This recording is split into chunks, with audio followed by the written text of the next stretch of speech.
بسم اللہ الرحمن الرحیم۔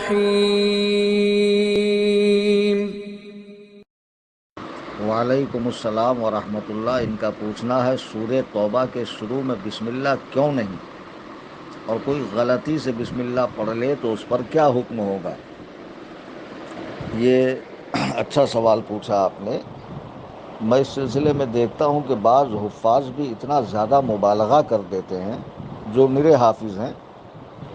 کہ اس سورے سے پہلے سورہ بسم اللہ نہیں پڑھنا چاہیے، بعض تو ناجائز و حرام تک کہہ دیتے ہیں، تاکہ ایک عجیب بات لوگوں میں رواج پا جائے کہ دیکھو 114 صورتیں ہیں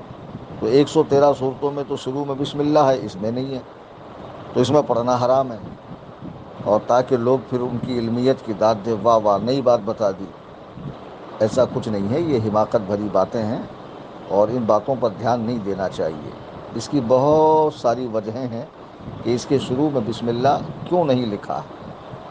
ایک معقول وجہ جو فقہائے کرام نے بیان فرمائی ہے اور جو راجح ہے وہ یہ ہے کہ نبی کریم رؤوف الرحیم صلی اللہ علیہ وسلم کے سینہ اقدس پہ جب قرآن نازل ہوتا تو آپ جو کاتبین ہوتے لکھنے والے ان کو بلا کر فرماتے کہ دیکھیے بھئی یہ آیت نازل ہوئی ہے،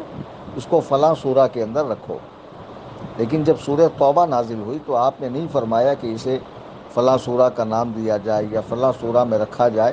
بس آپ نے لکھوا دیا۔ اچھا، اب اس سے پہلے سورہ انفال ہے، تو سورہ انفال کا جو مضمون ہے آخری کا اور سورہ توبہ کا جو شروع کا مضمون ہے وہ یکساں ہے، ایک جیسا ہے۔ تو اس بنا پر جب حضرت عثمان نے قرآن کریم کو جمع کیا تو انہوں نے سورہ توبہ کے شروع میں بسم اللہ نہیں لکھوایا، چونکہ رسول اللہ صلی اللہ علیہ وسلم نے اسے علیحدہ سورہ قرار نہیں دیا تھا،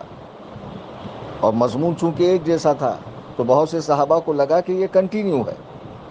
یہ سورہ انفال ہی کا کنٹینیو، حالانکہ وہ ایک علیحدہ سورت تھی۔ تو اسی لیے فقہائے کرام فرماتے ہیں کہ جو سورہ انفال سے قرآن کو پڑھ رہا ہو، پڑھتے پڑھتے جب سورہ توبہ آ جائے تو بسم اللہ کی حاجت نہیں ہے، کنٹینیو پڑھے۔ لیکن جو شروع ہی وہاں سے کرے سورہ توبہ سے تو اسے تو بسم اللہ پڑھنی ہے،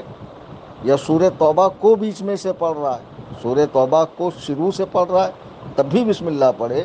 اور بیچ سے پڑھ رہا ہے تب بھی بسم اللہ پڑھے، اور جو سورہ انفال سے پڑھتا ہوا آ رہا ہے اب اسے ضرورت نہیں کہ وہ بسم اللہ پڑھے، ورنہ پڑھنا نہ ناجائز ہے نہ حرام ہے۔ اس طرح کی بات جو کچے علم والے کرتے ہیں ان کو اس سے پرہیز کرنا چاہیے۔